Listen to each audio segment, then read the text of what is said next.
What if you woke up underground, alone, with only the low hum of machinery and the distant echo of something unnatural? No voice guiding you, no glowing marker on the map, just a world whispering secrets through dust and decay. Atomfall doesn't ask you to save the world. It dares you to survive in a version of post-nuclear Britain that's more eerie than epic, more personal than grand. This isn't the apocalypse you've seen before. This one feels quietly hostile. You step into daylight, blinking through the fog of a disaster long forgotten by those who caused it. Rolling green hills now fenced off by radiation, quaint pubs gutted by silence, red phone booths humming with static. Something happened here. Something's still happening. You're not the hero. You're the question. And everything you do, sneak, steal, trade, trust, adds to the answer. This game doesn't shout. It whispers. And if you lean in close enough, you'll hear a world tearing itself apart in polite, terrifying English. Welcome to Atomfall. It's not here to hold your hand. It's here to test who you are when no one's watching.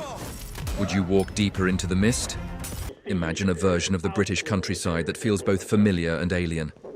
Rolling green pastures, stone cottages, winding rivers, all warped by radiation, neglect, and fear. Atomfall drops you into a quarantined zone that looks like a postcard soaked in acid.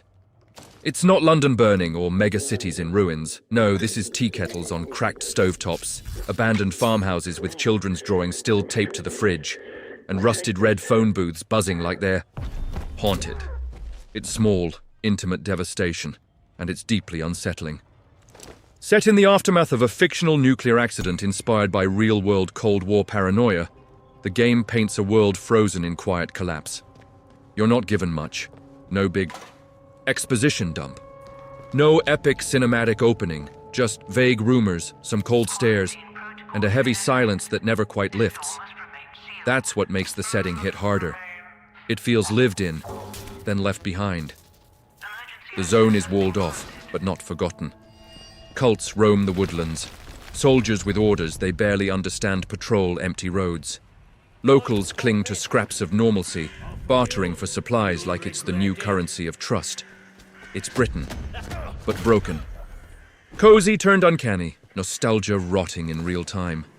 And as you walk through the fog-choked fields, the question lingers. Is this world salvageable, or has it simply adapted to the end? Atomfall doesn't hand you a story, it dares you to dig it up. From the moment you emerge into the desolate countryside, it's clear. You're not the chosen one, and no one's waiting for you. The world moves on, with or without your help. And that's where the game quietly pulls you in. There's no golden path, no blinking arrows, just fragments. A locked gate, a note scribbled in panic, a desperate survivor half trusting you with half-truths. The pacing feels like wandering through someone else's nightmare, slowly piecing together how things went wrong, and what's still going wrong. Every lead is a loose thread, and pulling on one often unravels 5 more. You're not just completing quests, you're untangling consequences. Need a power cell to open that vault? You can find one, maybe. Trade for it, steal it. Do a favor for someone who sends you down yet another rabbit hole. The beauty here is in the ambiguity. Nothing is ever. And one step away and nothing is guaranteed. Menus get messy. Objectives pile up without clean categorization, but that's part of the charm. You're not checking off tasks, you're chasing whispers. And in the silence of abandoned villages, or the unease of cult-occupied woods, every choice feels weighty, even if you're not sure why yet. Because in Atomfall, answers aren't given. They're earned, or lost. Combat in Atomfall doesn't feel heroic. It feels desperate. You're not a super soldier with an arsenal strapped to your back.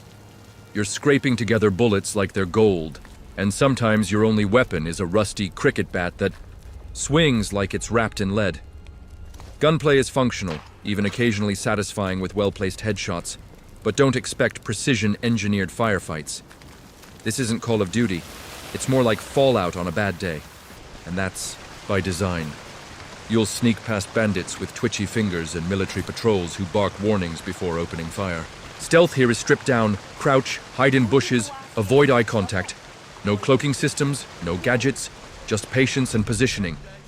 It's not deep, but it works, especially because sometimes just not fighting is the smartest move. Survival hinges on restraint. You start with a laughably tiny inventory and maybe 5 bullets total. Healing items, rare, throwables, precious. You'll scavenge, craft and barter. There's no money in this world, only trade. Want a new weapon? Better have something worth swapping. That adds a real tension to every decision. Even if the AI sometimes fumbles and combat can feel janky, the stakes are always clear. You're not fighting for dominance, you're fighting to keep going. Every encounter is a gamble, every resource a lifeline. It's not elegant, but it's raw, and that makes survival feel personal. Atomfall doesn't overwhelm you with sprawling skill trees or endless dialogue wheels. But what it offers feels lean, sharp, and impactful. This is RPG design trimmed of fat, built around scarcity and consequence, instead of XP showers and the state overload. You earn upgrade points slowly, forcing you to think hard about every perk. Do you invest in stealth, boost your bartering skills, or make your weapons slightly less junky? Every choice carves out a different version of who you are in this broken world. Crafting is essential. You're not just bolting scopes onto rifles, you're jury-rigging survival tools out of trash. Molotovs, makeshift bombs, reinforced melee weapons. Every crafted item feels like a desperate solution, not a luxury. And the visual design reflects that. Nothing looks slick, everything looks salvaged. Then there's the barter system, which completely flips your economic instincts. There's no currency, no caps. Everything is worth something, but how much? Green herbs might buy you a new shotgun, or get you past a gatekeeper NPC. It turns every transaction into a negotiation with your own survival needs. And yes, choices matter.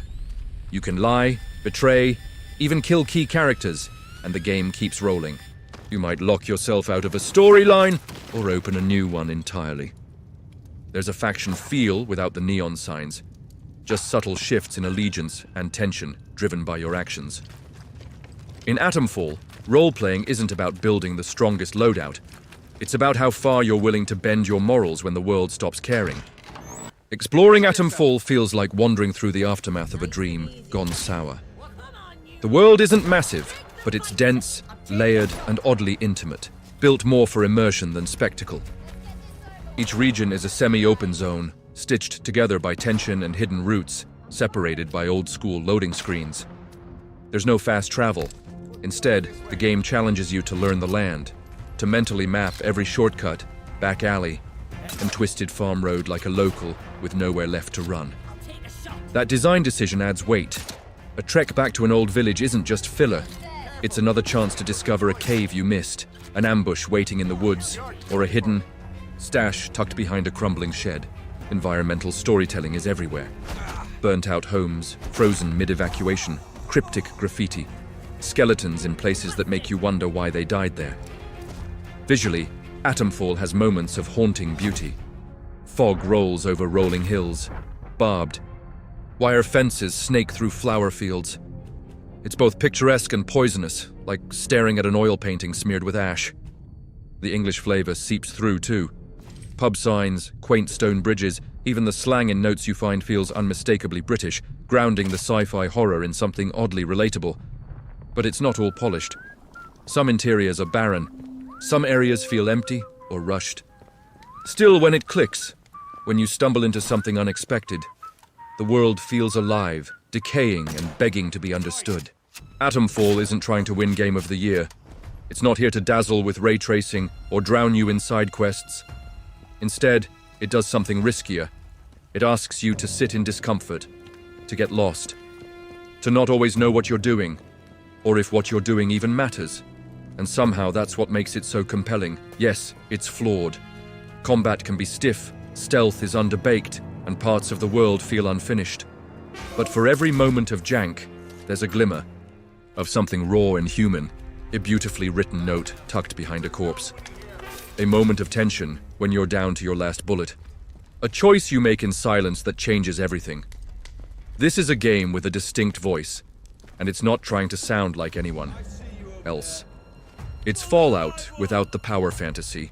It's Bioshock without the hand-holding. It's quiet rebellion. both from its developers and in its themes. And when you finally step away, after 15 or 20 hours wandering through fog, betrayal, and fragments of a forgotten world, it lingers. Not because it's perfect, but because it tried, with heart, grit, and just enough weirdness to stick with you. If you're tired of sequels and remakes, if you crave something raw, honest, and a little broken, Atomfall might just be your next obsession. Now, I want to hear from you. What kind of post-apocalypse pulls you in?